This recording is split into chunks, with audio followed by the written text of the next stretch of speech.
In this lecture, we'll talk about generic repository pattern. What is repository pattern? Simply put, a repository pattern is a class that separates business logic from the database. So if you need to add, remove, update, or select database items, this is done through this class.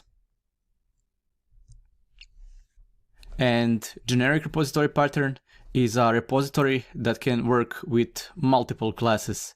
You write one code and use it to manipulate multiple tables. The only requirement we have is that the class we want to store in the database has to conform to the iDatabase item interface. So here you can see we have method to get one item by ID. We can delete the item, we can get all items from our particular table, or we can save changes to the item. The iDatabase item interface I mentioned a minute ago has only one property, ID, and it serves to get a single item from the database based on the ID. So let's head over to the Visual Studio and see how the repository pattern is actually implemented. Here you can see the implementation of the repository pattern. The main field is the database field. This is the SQLite async connection to the database. We use this field in all of our methods.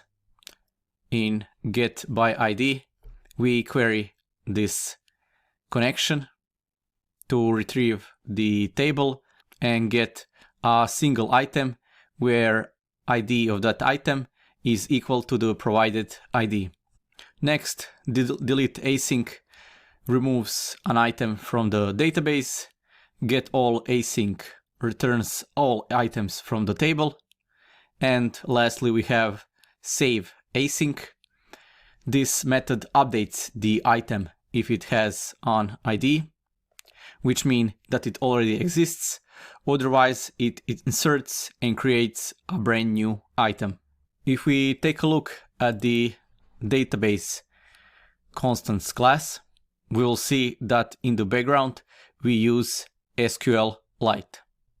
In this class, I have put the database file name constant and also some flags which tell us in which way the SQL connection is open to the database.